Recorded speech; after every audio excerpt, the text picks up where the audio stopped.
ہی نہیں کی ہے بلکہ پیدا کر کے دنیا کو ہمارے کام میں لگائے میرے پیارے بھائیوں. جو حضرات کھڑے ہیں وہ بیٹھ جائیں. یہ بھی بڑا کمال ہے. دنیا کو ہمارے کام میں لگا دیا. سخر لکم ما فی الارض جميعا. میرے پیارے بھائی ہیں ان سب کو نہ تمہارے تبلیغ اور دعوت جو ہو لکڑا ہو جانور کیا چیز تمہارے کام کے لیے کیا کیا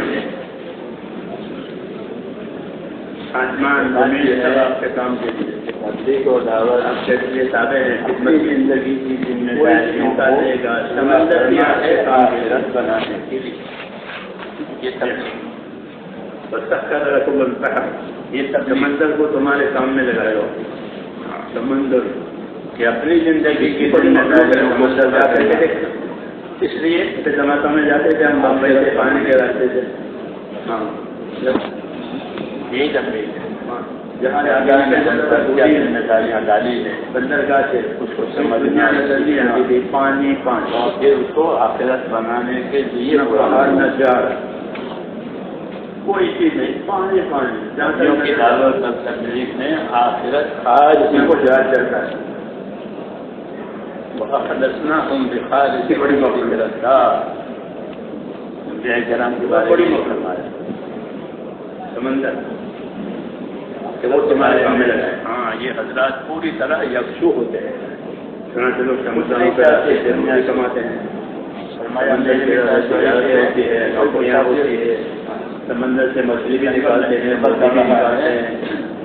راہگیر ہے تو کسی طرح کے سائے کے بڑے بڑے کاروبار بیٹھ جائے بڑے بڑے اور پھر اپنا راستہ لے. کیوں سمندر جگہ قیام نہیں ہوتا. تمہارا دادے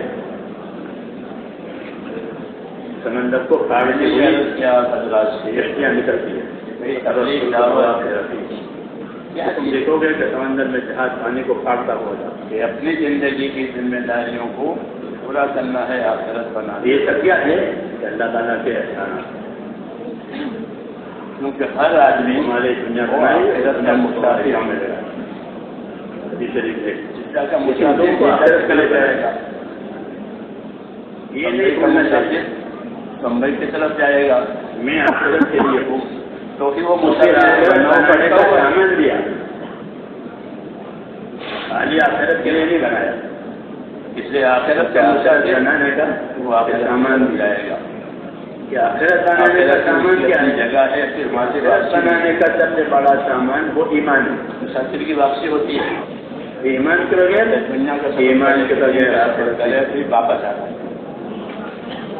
وہ وہاں کا شکا ہے وہ وہاں کی کرانے سے واپس ہو. اور آخرت سے پہلے ایمان لا ختم ہو جائے. ہر نبی اس کلمے کو لے کر آیا کیونکہ وہ آخرت سکھائی ہے. بندوں کی آخرت بنانی ہے تو وہ ان کو آخرت کا کام سکھائے گا کہ وہ تمہارا ایمان ہے. لا الہ الا اللہ ایک اللہ ہے. اس کے سوا کوئی عبادت کے لائق نہیں. اس کے سوا کوئی کارساز نہیں. اس کے سوا کوئی نفع نقصان کا مالک نہیں. اس کے سوا کوئی مددگار ہے. یہ اس کی شان ہے. اسی کی عبادت کی جائے گی. اسی سے سوال کیا جائے گا. اسی سے دعا مانگی جائے گی.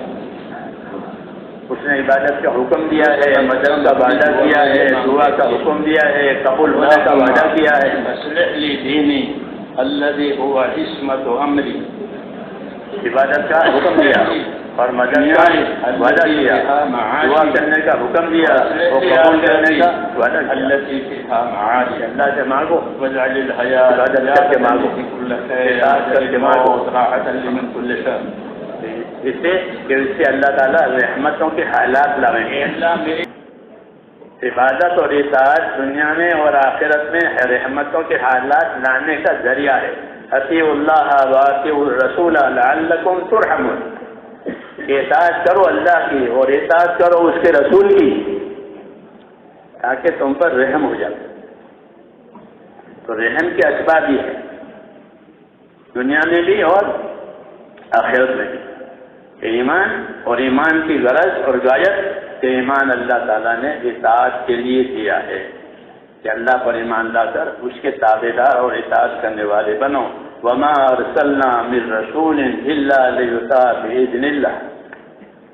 کہ ہم نے جب کبھی دنیا میں کوئی رسول بھیجا ہے تو اس کے بھیجنے کی کوئی وجہ نہیں سوائے اس کے کہ وہ اللہ تعالیٰ کے بندوں کو اللہ کی اطاعت کی طرف لاوے، کیونکہ اطاعت کے بغیر جنت نہیں ملے گی. اطاعت کے بغیر جنت نہیں ہے، اور جنت نہیں ہے تو اور کیا ہے؟ یہ تو ہو جاتا، دوسری جگہ ہی نہیں ہے، تیسری کوئی جگہ نہیں ہے بیچ کی، یا جنت یا دوسرا بس. اس لیے اطاعت کا راستہ بتایا. اطاعت پر عمل کرنے کے لیے جان اور مال کی طاقت دی ہے. جس کی جان اور مال کی طاقت، اللہ ہر ایک کو جان کی طاقت بھی دیتے ہیں، اس کے مقدر کا مال بھی دیتے ہیں. یہ دونوں چیزیں اطاعت کرنے کے لیے اصل میں دی، نافرمانی کرنے کے لیے کوئی نعمت نہیں دی، اور نافرمانی کرنے کی کوئی جگہ بھی نہیں ہے زمین میں. زمین میں نافرمانی کرنے کی کوئی جگہ نہیں. ہمارے لیے تو حضور صلی اللہ علیہ وسلم نے یہ بشارت دی ہے کہ میری امت کے لیے پوری زمین مسجد بنا دی گئی. ہمارے لیے پوری زمین مسجد ہے. یہ تو ایک بات ہے. مسجد کیا چیز ہے؟ مسجد کیا چیز ہے؟ تو یوں کہیں کہ مسجد جو ہے وہ آخرت کے بازار ہے. آپ کتابیں پڑھو گے تو میں نے کہا کہ مسجد کیا ہے؟ کہ مسجدیں آخرت کے بازار ہیں. دنیا میں لوگ بازار میں جاتے ہیں اپنی حاجت راحت کی چیز لے آتے ہیں، بھائی کی ضرورت ہے، اس کی راحت کے لیے ضرورت، کبھی راحت کی وجہ سے لاتے ہیں، کبھی ضرورت کی وجہ سے لاتے ہیں. تو بازار میں سے چیزیں راحت ضرورت کے لیے لائی جاتی ہے. تو مسجد میں سے اپنے راحت ضرورت کا سامان لے لو. تو مسجد میں ایمان ہوتا ہے، مسجد میں عبادت ہوتی ہے، مسجد میں اخلاق ہوتے ہیں.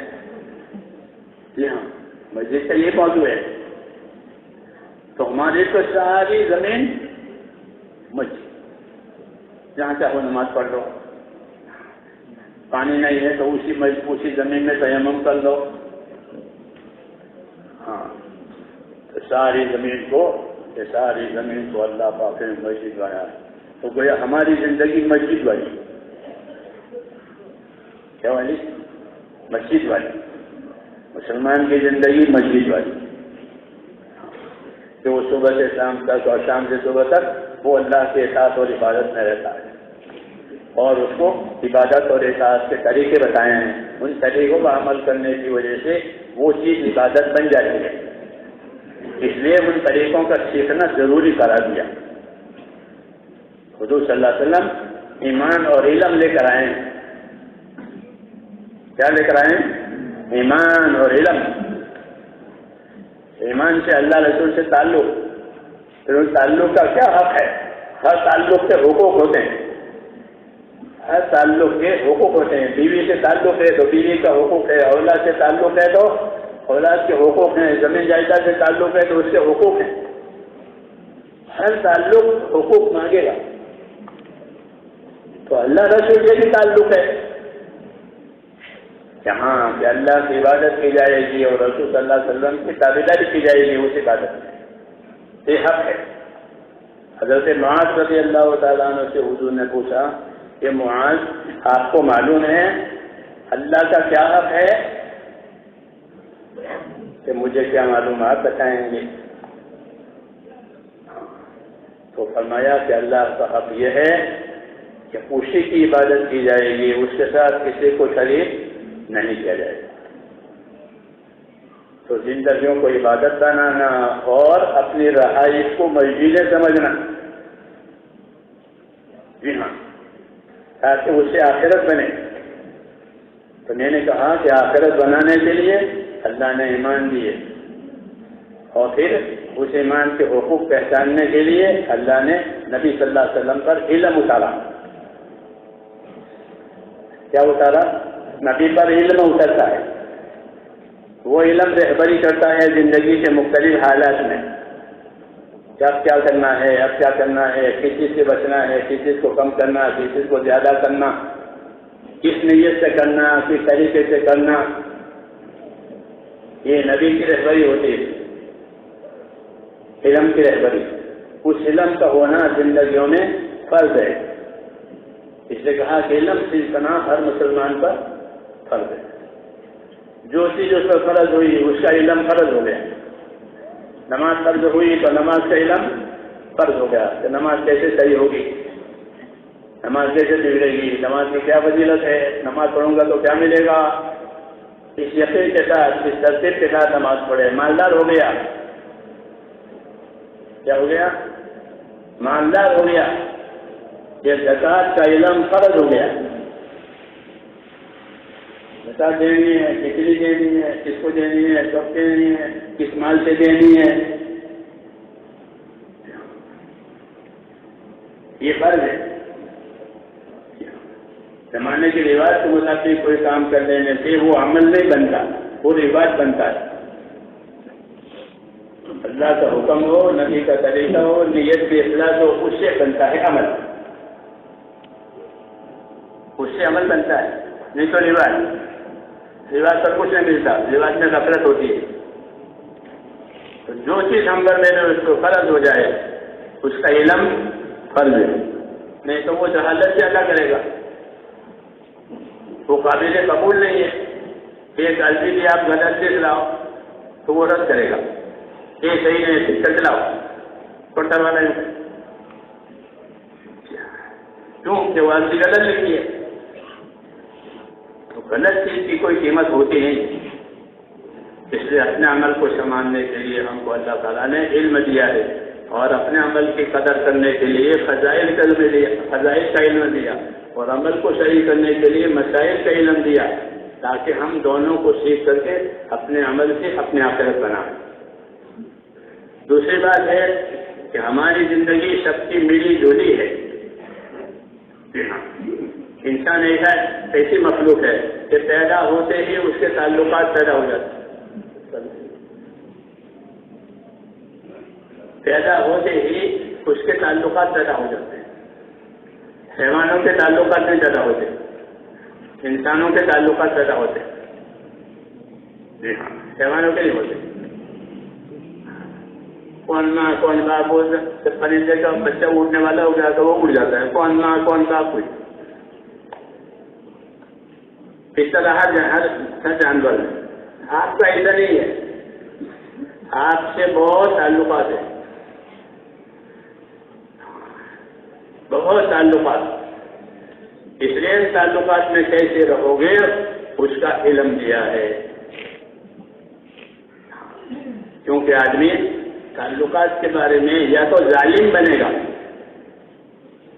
کیا بنے گا، یا ظالم بنے گا یا محسن بنے گا، یعنی احسان کرنے والا بنے گا، دونوں میں سے ایک بات ہوگی، یا کم سے کم بچنے والا بنے گا۔ یہ تیسرا کہ نہ کسی پر احسان ہوا نہ کسی پر ہوا، اپنی حفاظت کر لی، یہ بھی غنیمت۔ ہاں، اس لیے ہم کو علم دیا ہے، جی ہاں، کہ اپنے اللہ کی مخلوق کے ساتھ کیسے رہو۔ تو دو باتیں بنیادی بتائی مخلوق کے بارے میں، مخلوق کے بارے میں دو باتیں بنیادی بتائی۔ وہ دو باتیں بنیادی کیا ہیں؟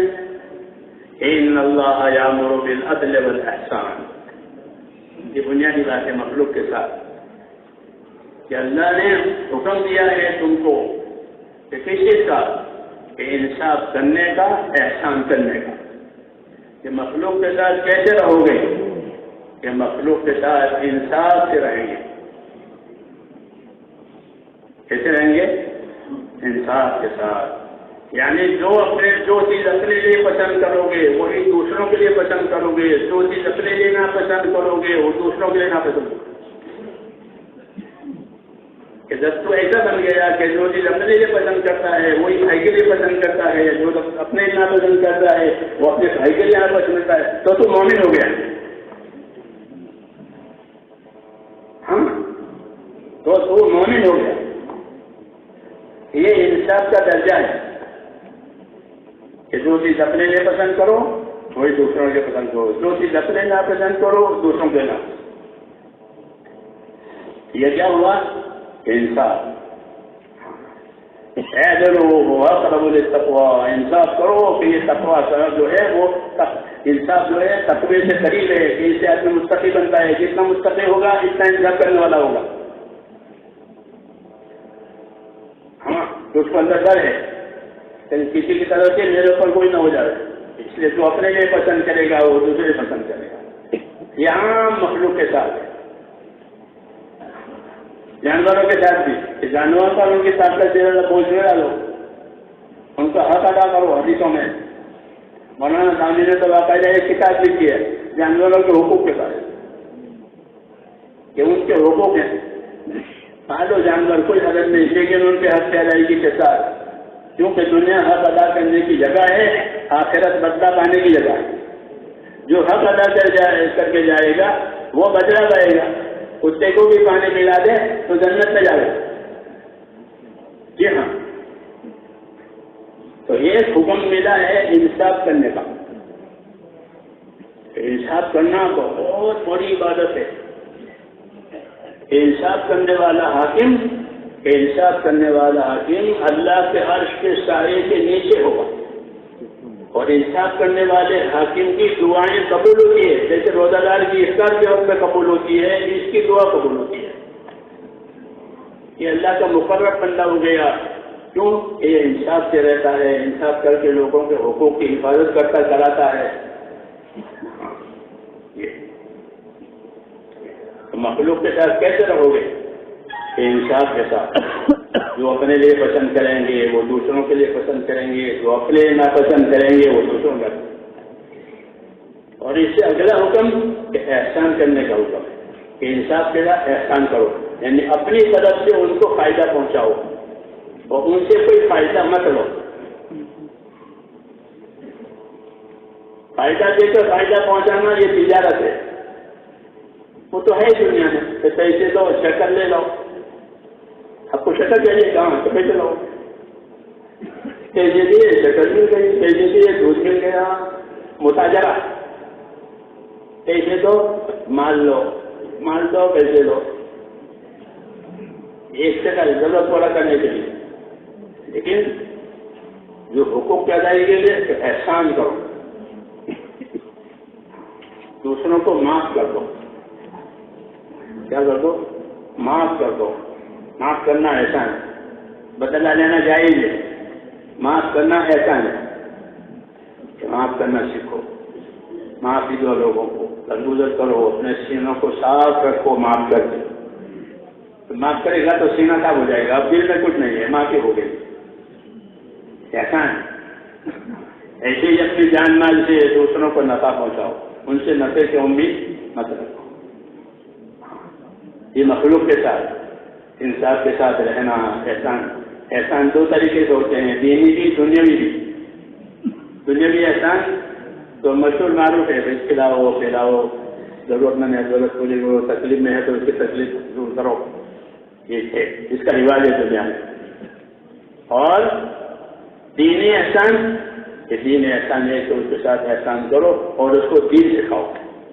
دین سے دور ہے تو دین پر لاؤ. دین سے دور ہے بھائی تو کیا کرو کہ اس کو دین پر لاؤ. یہ اس کے ساتھ احسان ہے. یہ اس کے ساتھ احسان ہے کہ سمجھا بجھا کر اس کا اکرام کر کے نرمی سے اس کو دین کے راستے پر ڈال دیا. کہ یہ بڑا احسان کیا. اس کو دوزخ سے بچایا. کس سے بچایا؟ خدا نے کہا بے دینی ہوتی تو وہ دوزخ میں چلا جائے گا. اب اس کو دوزخ سے نکالا. یہ نبیوں کا کام ہے کہ وہ لوگوں کو دوزخ سے بچاتے ہیں. حضور ماتے کہتے ہیں یار تمہیں کیا ہو گیا؟ میں تمہاری کمر پکڑ کر کے بچاتا ہوں دوزخ سے، تم ہے کہ میرے ہاتھ سے چھکٹ جاتے ہو. تو دوزخ سے بچانا سب سے بڑا احسان ہے کہ لوگ دوزخ سے بچ کر کے جنت کے راستے پر آ جائیں.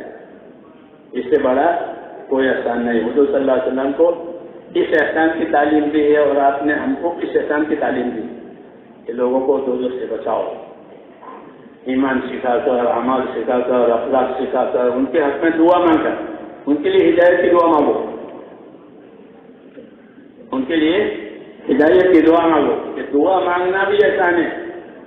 جیسے حضرت عمر کے لیے دعا مانگی، حضور صلی اللہ علیہ وسلم نے حضرت عمر کے لیے دعا مانگی. حضرت عمر کو آپ کو قتل کرنا چاہتے تھے، تو قتل کرنے والے کے لیے دعا مانگی، اور وہ دعا ان کے حق میں قبول ہو گئی. ورنہ مخالف ہے کہ مخالفت زیادہ شدید نہیں ہے، مخالفت یہ چیز زیادہ مشکل نہیں ہے. مخالفت والا تو سدھر جائے گا. جنسی آدمی کے لیے مسئلہ مشکل ہے، مخالف نہیں ہے، جنسی ہے. عناد کہتے ہیں اس کو، کہ جس کی طبیعت میں عناد اور ضد ہوگی کہ اس کا سوالنا مشکل، وہ نامراد ہوگا، اس کو ہدایت فائدہ نہیں دیتی کیونکہ وہ ضدی ہے. تو ہاں بکل جبار عنید، یہ جتنے زبردست ضدی ہیں یہ سب نامراد ہوں گے. چنانچہ جتنے نامراد ہوئے ہیں وہ اس بیماری سے نامراد ہوئے ہیں. ابو جہل ہوا، ابو لہب ہوا، اور دوسرے اسلامی کے ہر زمانے میں، کہ ان کی ضد ان کو نامراد بنائی گی. شیطان کی ضد ہے سب سے زیادہ. کہ وہ تو قیامت تک لعنت ہی نہیں. ورنہ کہ مخالف ہے کہ کوئی بات نہیں، مخالف تو آ جائے گا، اس کو ماحول ملے گا، اس کے ساتھ احسان ہوں گے، اخلاق ہوں گے، تو اللہ تعالیٰ اس کی مخالفت کو دوستی سے بدل دے گا.